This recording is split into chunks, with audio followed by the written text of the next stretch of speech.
Thank you so much for being here today. How are you? My pleasure. How are you? I'm good, thank you. I have a few questions to ask you. Sure. So we're going to go together through some questions and answer these together. Mm-hmm. So can you tell me a little bit about your role, your institution? Tell me more about the students and the staff number at your institution. Sure. So my name is Adam Finkelstein. I'm Associate Director of Learning Environments at McGill University. McGill's a medium-sized school. We have about 45,000 students, probably about 2,500 to 3,000 instructors as well. We're in Montreal. We've been around a very long time, since about 1821 when we were started. We have about 3,200 courses that we do evaluations with per term that we do, that we now use Blue. We haven't always used Blue, but we have been using Blue for I think about the last 8-9 years or so as well. Hey, are you using other products from Explorance or just Blue at the moment? Well, we've been using Blue, the sort of core product, and we've just started exploring Millie and the potential with Millie, looking at being able to analyze course evaluation, open feedback, qualitative analysis, and potentially doing it for other interesting things as well at the institution to be able to look at that for sentiment analysis.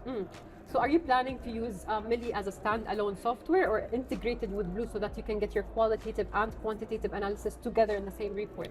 I think we want to do both. I think, in order for us to scale, given the number of courses we have, we really want Millie to be integrated into the product itself so that we can actually analyze it without having to do extra work or moving the comments or uploading or anything like that. But I think there's a lot of standalone uses for Millie that may not be directly connected to our course feedback. For example, maybe using it for program evaluation or other areas that we could do. So I think we're really interested in kind of moving together with it on both inside Blue and outside Blue. So you're starting step by step so that you can capture all the quantitative analysis first, and then you can take another step to do the qualitative and then combine them together in the same. Absolutely. That's a good idea. Yeah, and I think, our shift to Blue is one disruption that sort of happened at the university, which was great, allowing us to sort of really focus on our 4 core questions that we have and up to 18 other questions that can be added by the department or by the instructors. But one of the limitations is that we're still creating questions that have selected responses.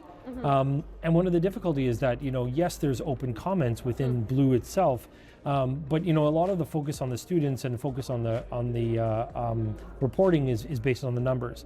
And so what Millie really is hoping to provide is almost like a disruption unto itself about disrupting Blue and disrupting course evaluation from the Blue. Exactly, and really focusing at that generative response coming from students, which is something that we've only been able to get to where instructors read them if they wish and try to look at them. But there's interesting concerns, if you've got 700 students in a class and you're looking at comments, there could be thousands and thousands and thousands of comments to wade through. And effort. Yeah, and one of the difficulties of wading through comment by comment is you kind of get hung up on comments you're reading. So you read one negative comment, you're like, then you read one positive, and then of course the negative comments sort of stick with you, and you can't really put it in perspective. And I think Millie is a really good example of being able to let's look at all the comments and in some ways anonymize and roll up and look at sentiments, which make it a lot less difficult or a lot less of a problem to sort of get stuck on one particular comment. You're really looking at aggregate,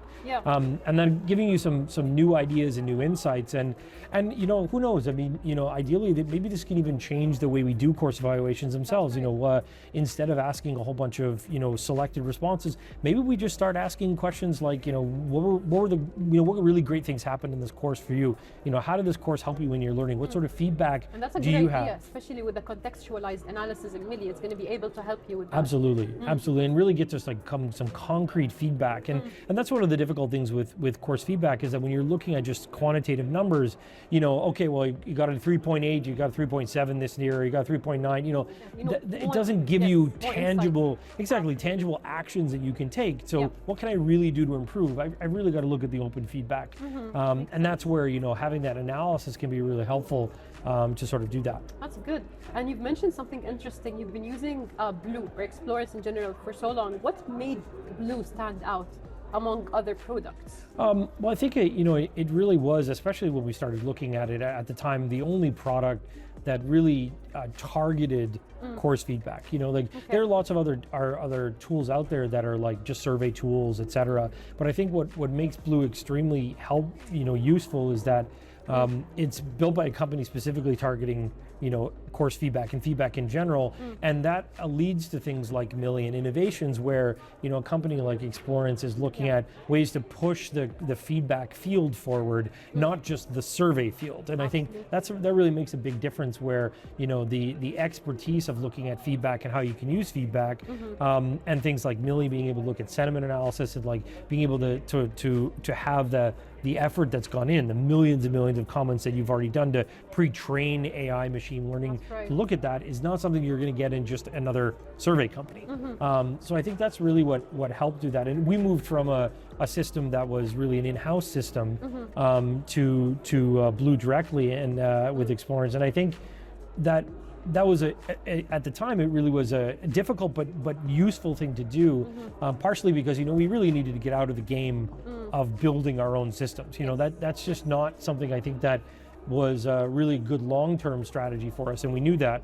And I think moving to Blue really helped us to focus on being a user as opposed to building the product. You wanted something that would have continuous improvements. Absolutely. And updates, something that doesn't just stop at a particular stage. Absolutely. Yeah, exactly. That's good. Exactly. Do you have like any specific advice that you would like to tell other, let's say, institutions or companies that are thinking of getting a survey tool?